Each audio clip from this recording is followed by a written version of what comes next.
there was no easing in for my first trip to Taiwan. After flying half around the world, my first item on the list was talking to an audience of hundreds.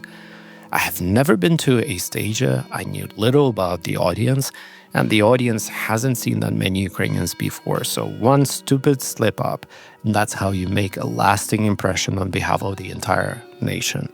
So no pressure. I know one thing that will help you to lock that audience down, Olek told me. Most foreigners come here and never bother to learn a single word in Taiwanese, and maximum they drop a phrase or two in Chinese. So he helped me to learn a couple of greetings, thanks, and I go on the stage, and before answering the first question, I thank the audience in Taiwanese.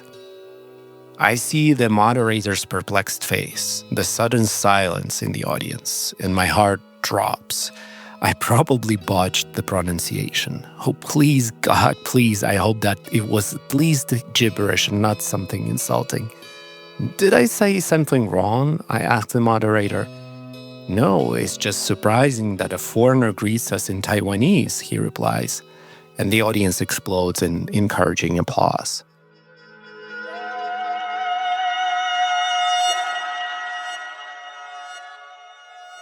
When Olek landed in Taiwan for the first time, he knew as much about it as I did. But coming from the lived experience of growing up in the post-colonial space of Ukraine, you instantly recognize the same scars. Namely, one of them when everyone assumes talking to you in the language of your colonizer is good enough. It always amazes me how Ukrainians take their trauma and pain and then build some beautiful bridges of empathy wherever they end up in the world. Olek not only did that, but since he appeared as our inaugural guest on the Ukrainian Spaces in March 2022, he also built an entire successful career around it. Today, he's one of the most important Ukrainian voices in Asia. In this inaugural episode of our new season, we would like to open the door for you into fear. A fear that sharpened every Ukrainian but failed to own them. A fear that transformed Ukrainians like Olek into drive, action, and a more confident identity.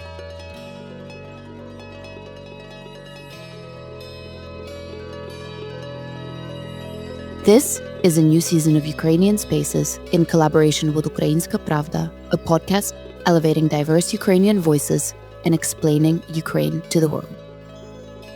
This season, we're reconnecting with our guests from our launch season in 2022. 3 years ago, they inspired our audiences not only to stand with Ukraine, but also to join us on the powerful journey of reconnecting with our true selves. They helped us to understand why authenticity, dignity, and diversity always trump tyranny, fear, and despair. Now we want to check on those remarkable Ukrainians and see where this resistance has carried them today.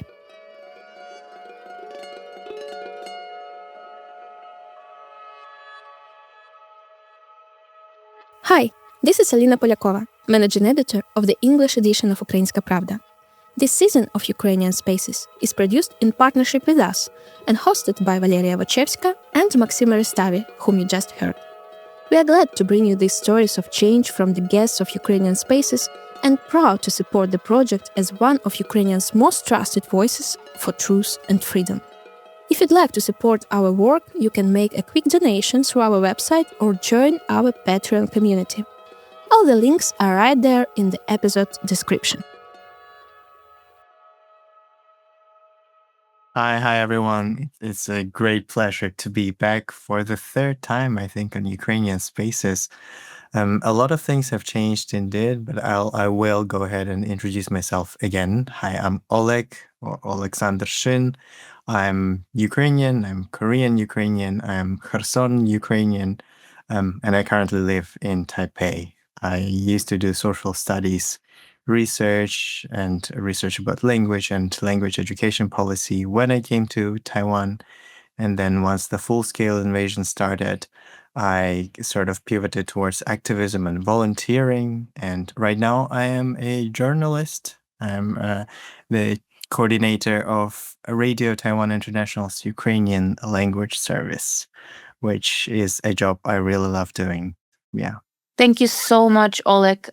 You were, of course, I believe, our first guest on our first episode ever of Ukrainian Spaces. So we started this Yes. journey together with you, which was amazing. And I'm so glad that I actually got to meet you in real life as well, in the flesh, in Taiwan and Taipei. Me too. both of us. That's actually a pattern. We both visited you all around across the globe, and you haven't. So that's just something to think about. That's But thank true, you so that's much. true. I mentioned to you also that your episode remains our top listened episode, and not only because you were great and the stories that you shared were great, but also I think Valeria, we talked about it and agreed that it helped us to shape the entire show around that conversation. That good it was. Yeah. This And is that's super flattering. it's also the reason why we had you with us for a few other times and constantly coming back to you as sort of a person that our audiences knew and wanted to know more about and wanted to hear more from. So thank you so much for being part of Ukrainian Spaces for such a long time now. And I think, Maksym, when was our first episode recorded and released? It was early March, like mid-March, I would say. Yeah, so that was Wow. basically so early on, and I'm so glad that we got to meet. But to you now, you mentioned that you now live in Taipei and your career has also shifted. I remember when we first started talking, I believe you were still a student. Am I correct? Well, I was formerly a student because I basically was on a student visa in Taiwan because they had severe COVID restrictions when I came in 2021. Yeah. And I think when we started talking to each other, I was pretty much in between things. And then, of course, that void was filled by activism. And I was extremely active online, which is how we met. I was going from one interview to another. I think most of my colleagues today I've met as an interviewee, as a guest on their shows, talking about Ukraine or Ukraine's history and the war, of course. And I think it's also a little bit surreal to be now on the other side because I'm now the one who's asking questions. I wanted to ask you if you can tell us a little bit more about how life has changed for you since. And you mentioned your new job. And as I said, you now work in journalism and you now become sort of this also connecting bridge, I believe, between Taiwan and Ukraine. So can you tell me a little bit more about what you've been doing since and perhaps what led you to this choice of taking on this new role?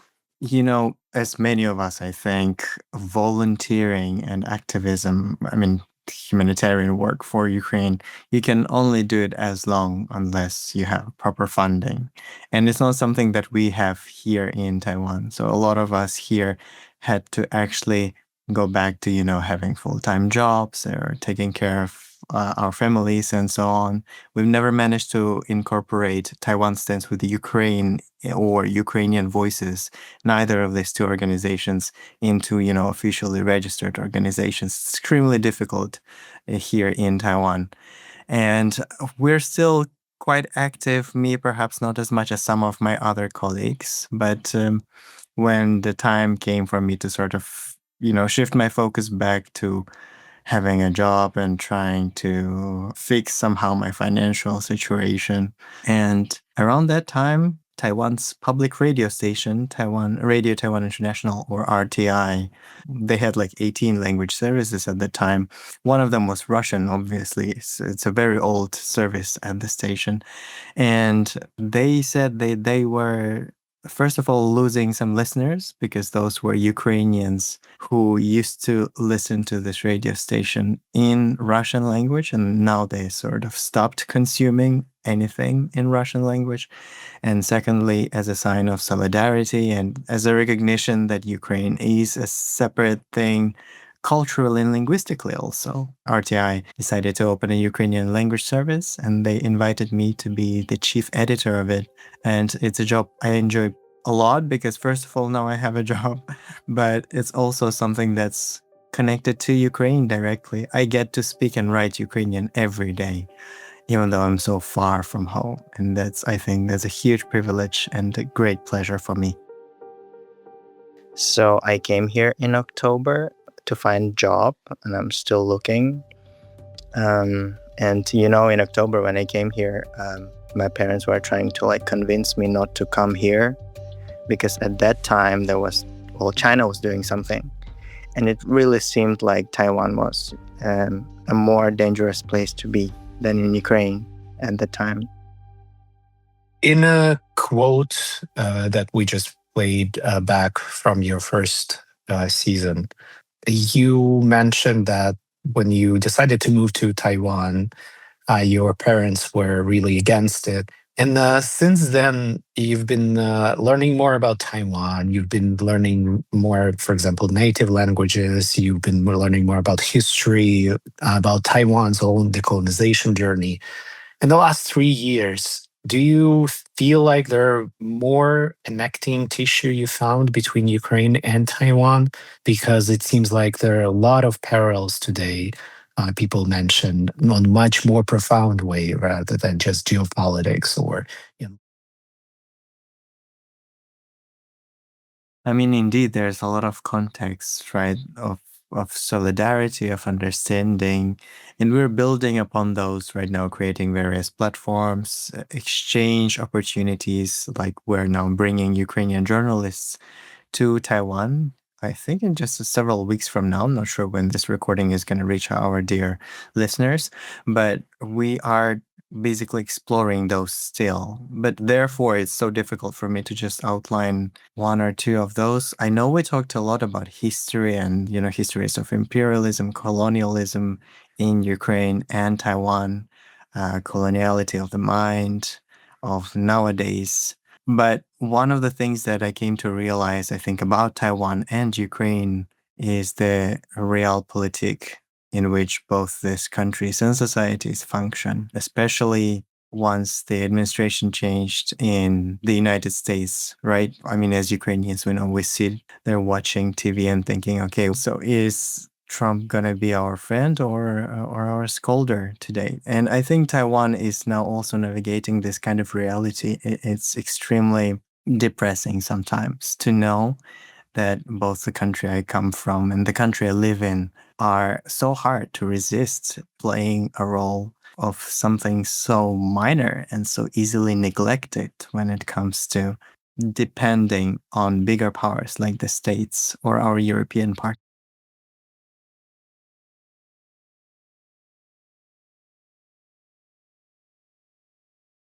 With you guys. 100%. I don't know if you remember, but when we all saw the how do you call it?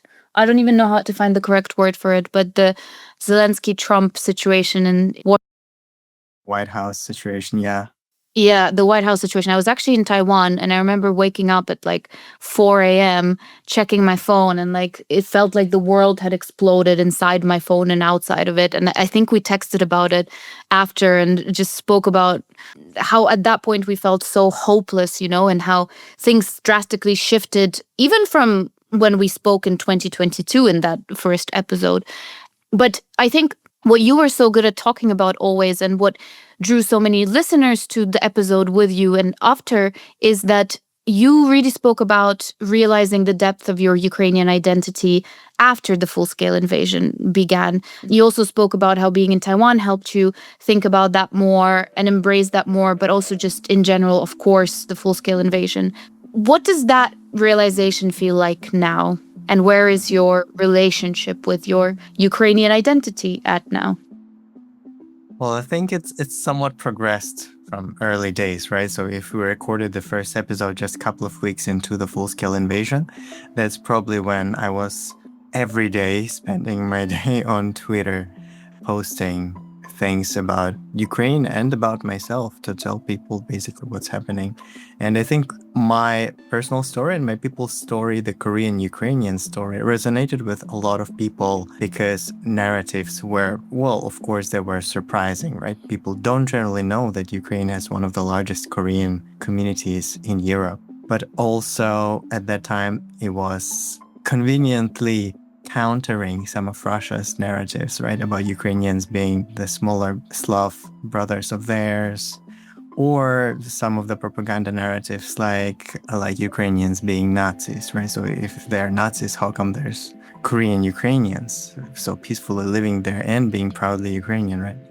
But I think what I've come to realize also on the other side of it, there's a lot of Ukrainians who are still talking about race, ethnicity, and issues like diversity and inclusion versus exclusion in Ukraine as something that's ongoing, as something that's a matter of huge importance for us as a nation, right? People don't just accept the notion that Ukraine is suddenly so diverse and democratic, that we do have racism, we do have sexism, we do have problems like this that we are countering internally. And for that, we need to remain democratic and free to do that. And I'm really happy that Ukrainians are having these conversations. That I think that only shows how mature we are as a society, even while defending against external threat like Russia. Let me play back this quote of yours since season 1. Obviously, people are curious, because I'm Asian Ukrainian, so they ask me about racism in Ukraine. And they be like, so is there racism in Ukraine? This simple question. And I mean, it's obvious. Of course, there's racism in Ukraine. There's racism everywhere. The very fact that we, right now, instead of doing that, we're fighting in this war, I think it's the most horrible part of it. And sometimes when I do think about my experience as a Ukrainian, I guess that's something that really pains me, because obviously I'm not there physically fighting, right? Something that pains me as an overseas Ukrainian is that there's so many things in Ukraine that need to be working on and need to be fought for. Our society is not perfect, right? It's not that perfect open society that we want to see. And our government has, there's a lot of things to work on. But at least we have those tools to have that fight, right? We have the tools that are given to us by the system that the Ukrainians have been fighting for, including the Revolution of Dignity. It gave us these tools to be able to demand for more. And this fight is ongoing about racism and homophobia and sexism and many other things. But right now, instead of continuing those fights, we are fighting for such basic thing as that underlines, those very tools that we have. Because if Russia, God forbid, occupies Ukraine, we won't have that basic stuff. So when I visited you in Taiwan and I actually saw and witnessed your interactions with the locals, and I was really surprised in a good way to see how much more authority you carry in those conversations. Because, of course, in Taiwan, as anywhere in the world, there's a lot of interest towards Ukraine. But when you were describing Ukraine, and the people would be listening a bit closely because they can also identify with you probably closely because of your Asian roots. So I was wondering, do you feel like in the last 3 years, this notion about the diversity of Ukrainian identity, the richness of it, is it more well known? I think this is still something that's not discussed much enough. And it only makes sense, right? So Ukrainians who are non-Slavic Ukrainians, right? There's not that many of us. So it makes sense that you wouldn't normally see a Korean Ukrainian on TV, for example. But definitely more people know than before. But I also think that many people just generally don't think about ethnicity when it comes to Ukraine. That's been part of my impression. Not sure if you guys had the same one. I mean, that's definitely true, but I wanted to ask you a bit maybe a bit paradoxical question because on the first season, first episode, you talked indeed a lot about rediscovering what it means for you to be a Ukrainian, what it means for you in terms of values. And you mentioned in bypassing that about your Korean roots and how your family ended up actually in Ukraine because of colonial violence, because of mass deportations. It might sound paradoxical for lots of people abroad, but it feels for me like for you, it was actually helpful to figure out more about your identity being so far away because you studied more your Korean roots and being closer to Korea. So, can you tell us a bit more about this journey and what you've discovered and why it's still important for you to tell the story of your Ukrainianness through that journey that you're on at the moment?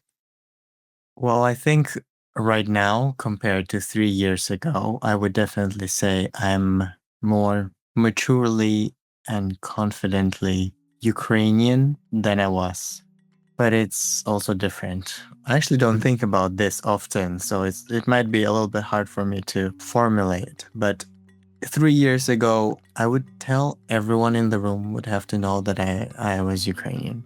Right now, I think I'm more confidently Ukrainian in assuming that other people should just not be surprised that I'm not Taiwanese or that I'm not South Korean, right?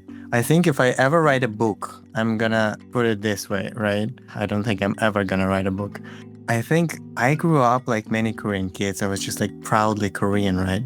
In Ukraine. And of course, growing up in a Ukrainian village, you are not proud of being Ukrainian because in a village in that time, you just naturally perceive yourself as someone that's culturally inferior to what you hear on TV or listen, which was Russian music, Russian series, right? I'm talking about southern Ukraine. I'm talking about Kherson, rural Kherson, right?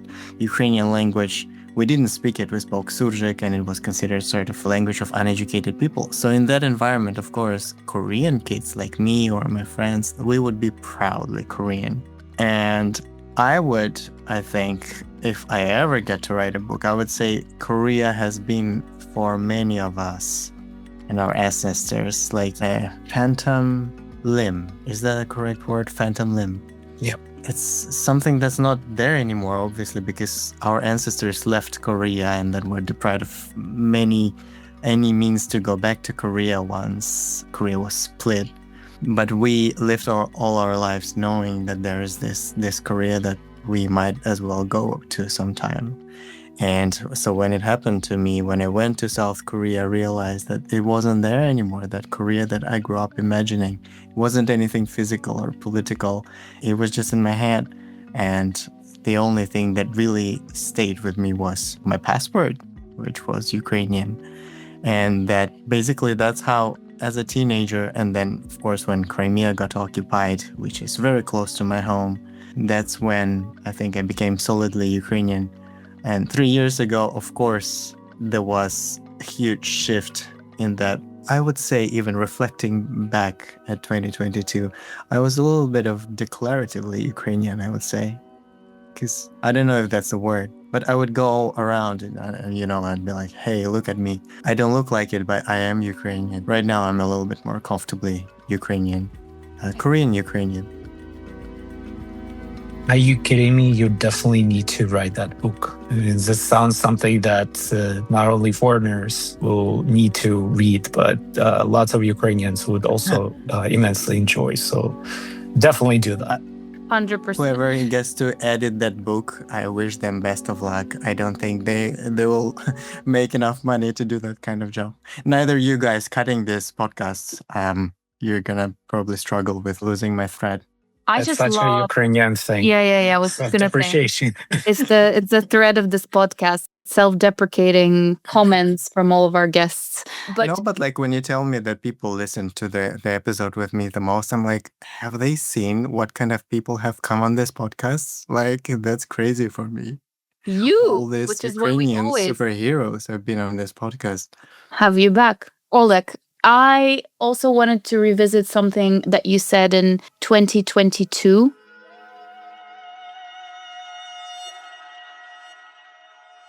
But I mean, We are a nation of 40 million people.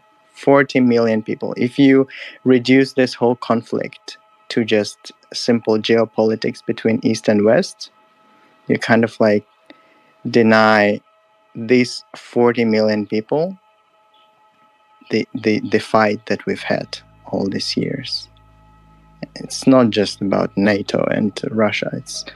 It's about the fight that we've had against Russia for centuries, right? It's something that will persist after Putin is gone. It's something that will still be there after NATO's dissolved. And we'll still be fighting this, whether Russia is a liberal democracy or whether it remains the same dictatorship after the next guy, whoever comes after Putin. We'll still be having this conversation. We'll still be explaining to the world what is wrong with this calling us brothers, what is wrong with this whole situation when they try to treat this centuries-long abusive relations with diplomacy. What is wrong with calling us out on a debate, with Russians trying to establish whose truth is this? We're now looking at this 3 years later. You said that in the beginning of the full-scale invasion. How does it feel listening back to these words that you said to us and shared with us? And do you have any reflections on whether something has changed or something has shifted for you personally in your day-to-day conversations? Because you talk a lot to people, you interview people, you meet people. Have we moved on from any of these traditional tropes of sit down and speak brotherly nations? I think, my main piece of reflection right now would be I really wish back then I made my peace with this trope sooner. Because over the past 3 years, every time, and it's emotionally difficult to deal with people who would come to you and they would just speak to you, and all of that can be just summarized in one sentence, right? Your voices don't matter, because this is just East versus West or Russia versus US. I remember once I was organizing a speaker event at Taiwan's National Human Rights Museum. So it was a cycle of events, speaker events by Ukrainian voices. Maksym was, by the way, one of the speakers on one of them. But then for the other one, we had Ali Maliyev, a Crimean Tatar activist, and he spoke about occupation of Crimea. And then we had another activist and author who spoke about occupation of her native Kakhovka in Kherson province. And then after the event, there was an American woman. She came to me and she said, "You guys should not rely so much on the States." And then she went on, talking about how the US is so transphobic, or that they hate migrants in the States and this and that. And I was speechless right there, because, a lot of things that she says, it's not wrong per se, right? The US, they have a lot of problems, a lot of flawed policies there. But just look at this. You are an American. You are already in possession of all the media platforms in the world. And then you're coming to this space that my small volunteer group of 4 people organized, right? And then you're telling us that we should reconsider what we are doing. And it just shook me. And I remember back then it also emotionally sort of really derailed me that day. But yeah, I've come to deal with situations like this a lot throughout these years. When I would hear people would just come and they would say, yes, it's so cute how you're doing your activism, this and that. But at the end of the day, the ones who are going to fix this, or it doesn't really matter. And it's really extremely discouraging, especially when you see so many people around who are actually dedicated towards this. And you know that Ukraine today is nothing else but a collection of people like this, right? People who've realized the importance of doing something. Well, it indeed requires insane amount of patience, especially if you talk to foreign audience, or you're abroad, and you're being thrown at these endless amount of these tropes at you over and over again. And of course, you have to just develop some patience, because step by step, there's still like people who come around us, and probably thanks to your work, are understanding better what are Ukrainians facing, what Europe now is facing. But let's maybe go back a bit to your journalism work. I personally really appreciate it, because coming from similar background and similar we're basically neighboring regions, I understand that the power of journalism during these times, during these challenges, is immense, because part of the justice is to tell those stories that the empires are trying to erase. And there are too many stories that haven't been erased, and our job is to bring them back and ensure that those voices are heard. Was it also part of your consideration to become a journalist during this time, to tell those stories that are facing daily erasure? Or maybe there's something else very specific or personal that still keeps inspiring you to be a journalist, despite that it's one of the shittiest jobs out there, for sure. As a journalist, I can definitely say that I believe so. Well, yeah, to be honest, in Taiwan, journalism is not a very respected job. But it was the type of project that really attracted me here, because Radio Taiwan International became the first free, democratic radio station and public broadcaster, actually, in East Asia to have a Ukrainian language section. The other one being obviously in China. And I think this is huge. Whenever I tell people that there is a public radio station in Taiwan that speaks Ukrainian, people get surprised. Yeah. I mean, in fact, it's a small team, right? It's a very small team. We have a very small population here. It started more of a solidarity gesture. Of course, it grew into something so impactful, but we're still quite small. And I think it's important to know that the stories we tell are not just of Ukraine, they're also stories of Taiwan. I think it's very important that a Ukrainian audience also understands what's happening here in Taiwan and why it's important, and that it's not as simple as some Western newspapers would write about Taiwan and China, just as we wouldn't want, the same simplification put onto us, the Ukrainians. Yeah, for sure. That's also really what you explained to me when I was there. This like oversimplification, I guess, both ways, whether it's Ukrainians and the world understanding Taiwan, or people in Taiwan understanding Ukraine. So very grateful for the work that you're doing. I wanted to ask you perhaps a more philosophical question. We talk a lot about the feeling of in-betweenness in different formats, language, identity, nationality, where we live, where we work, and so on, are different identities that sometimes make us feel a little bit in between. And I just wanted to ask you about your relationship with that feeling and that word. You've, of course, now been in Taiwan for 3 years, more than 3 years, definitely more than 3 years, I think. But essentially, I just wanted to understand and find out a little bit more about, how do you feel like that feeling of in-betweenness is passing, or is this something that you've learned to embrace as well? It's a difficult question, philosophical indeed. I think the place where I am right now, right, Taiwan, the country that I love, that I care for, working in close connection to Ukraine, but also being so close to South Korea, where I've studied and where my family is now exiled. I think that sort of adds a layer of being in a place where I should be. If we're talking about personal feelings, it's hard to really formulate them, but this makes a little bit more sense to me right now than before, I think. It's a difficult question indeed. No, but it's such a beautiful answer as well, because I think there are some people that are definitely feel more in between. There's some people who will feel less in between. There's some people who have just learned to live with this in between and make it part of living our lives and just embracing it. So I think it's also wonderful to hear that you have been able to find somewhere where you are useful and you feel like you are closer to what really matters to you. So thank you so much for sharing that. Can I add something? Yeah. Go ahead. I mean, There's this layer, of course, that sort of it comes to your life with the Russian occupation of your hometown, and then it stays with you, right? So I think the grief definitely shrunk.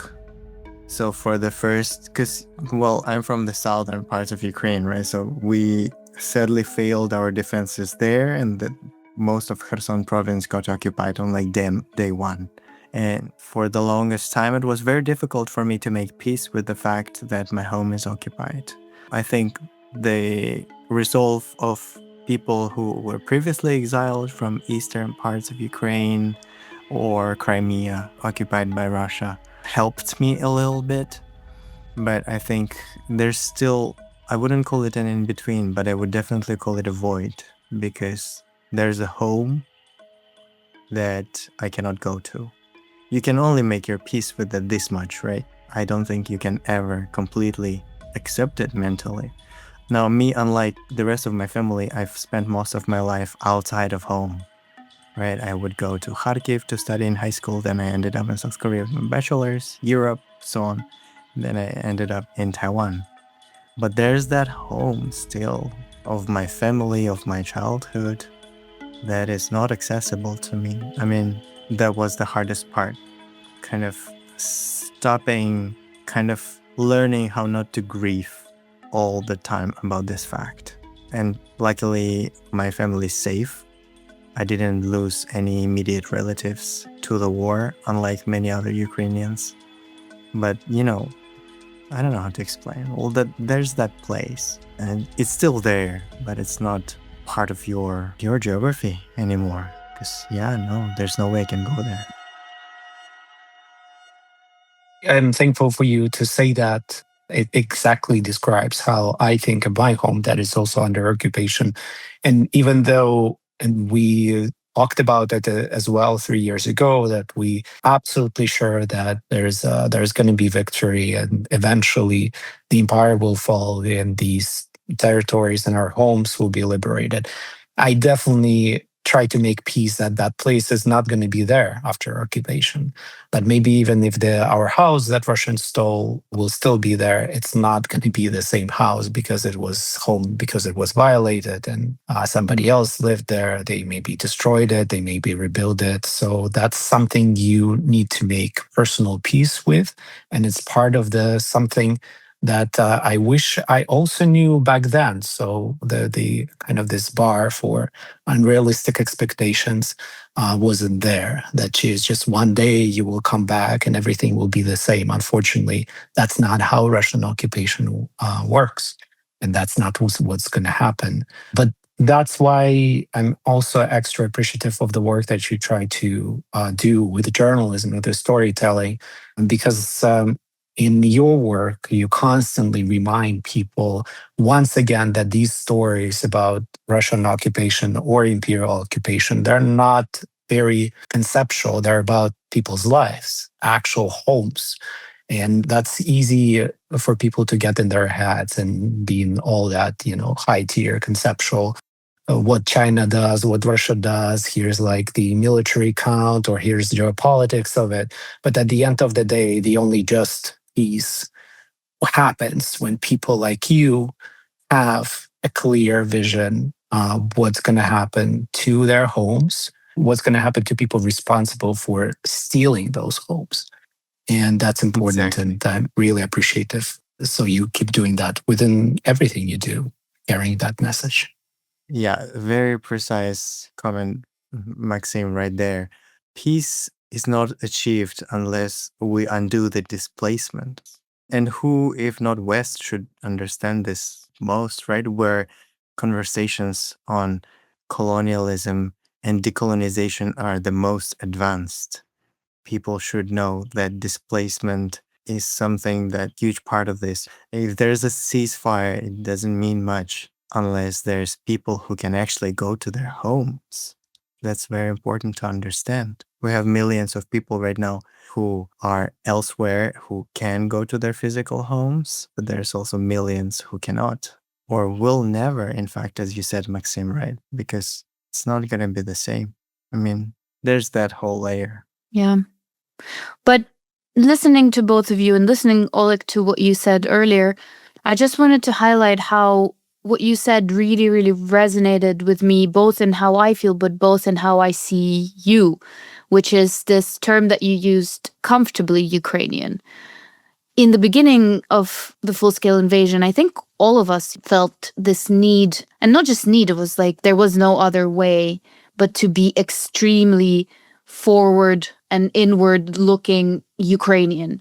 And with time, went in separate, slightly different directions and discovered different parts of our identities in different ways and embraced what it meant to be Ukrainian for us individually. And I just really think that that is something that even our listeners will appreciate and resonate with, this term of being comfortably Ukrainian in such a tricky and uncomfortable situation. I think that's something that really also shows the resilience that we and you have shown in the past 3 and more years. And I wanted to ask you, we asked before the episode, each of our guests to write a letter that we can close with, a letter to yourself, to Olek in 2022 in that first episode that we recorded when the full-scale invasion just started. And so I wanted to ask you to share it with all of us and with yourself. Wait, sorry, can I first add something to what you said? Yes, go ahead. I think comfortably Ukrainian might be a little bit abstract for people to understand, but I think a lot of us, when the full-scale invasion just started, and for many people perhaps back in 2014, it was the modus operandi was being defensively Ukrainian, right? But today in 2025, I think we have defended being Ukrainian. We don't need to fight for that anymore. We're fighting for our country and our people, but no one can take away our identity from us anymore. That's why I think, at least me, I think I'm much more comfortably Ukrainian now than I would be if I had got to talk to a Russian or a pro-Russian person back in 2022, when I would be extremely defensive about me being Ukrainian. Yeah, 100%. Thank you so much, Olek. So imagine that person, and just what would you like to tell him from today? I think that person in 2022, if he got to speak to himself in the future, he would be extremely nervous and extremely scared to learn that the war has not ended. But I guess I would have told myself in 2022 that yes, brace for a long uncertainty, brace for being sidelined with your voice and argument in some of the platforms. Be prepared to speak louder. Be prepared to walk comfortably even when you hear people around you saying that whatever you do doesn't matter and your voice doesn't matter, and at the end of the day, Ukraine doesn't matter. And I would just wish myself some patience, some more energy perhaps. I would tell myself to look at the community around, because most of them will stay, and I would have probably given myself a hug, but not like, a petty hug. I would just give myself a good hug. Olek, that was so beautiful. Thank you so much. Thank you so much for sharing this with us. I know that it's very personal and very vulnerable, but we're so grateful for sharing this with us and trusting us with your words. Thank you so much. Genuinely. I'll turn my camera on for this. We should be vulnerable with the rest of the world too, because that's part of the beauty of Ukrainianness, that people are doing hardcore stuff by still, being this unapologetically human and vulnerable and full of love and kindness to each other, maybe not to themselves oftentimes, but to each other. I wanted, just before we end recording, to remind everyone that the last phrase was on that episode. I said, hearing your voice, your stories, I feel so much better after this shitty day. Well, 3 years after that, that's still 100%, 1000% truth. So thank you so much for just existing and being there and sharing your voice with us and with everyone else. Thank you so much, guys.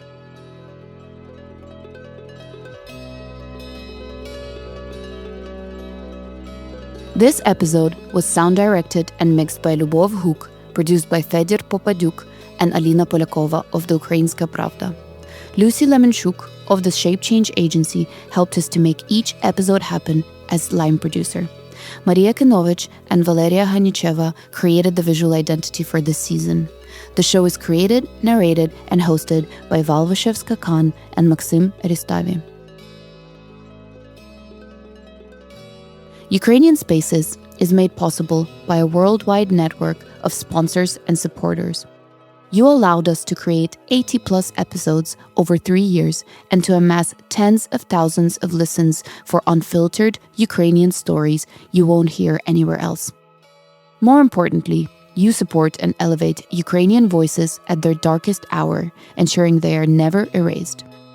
If you want to join us on this mission, please check out Ukrainianspaces.com and Pravda.com.ua to learn how to support us.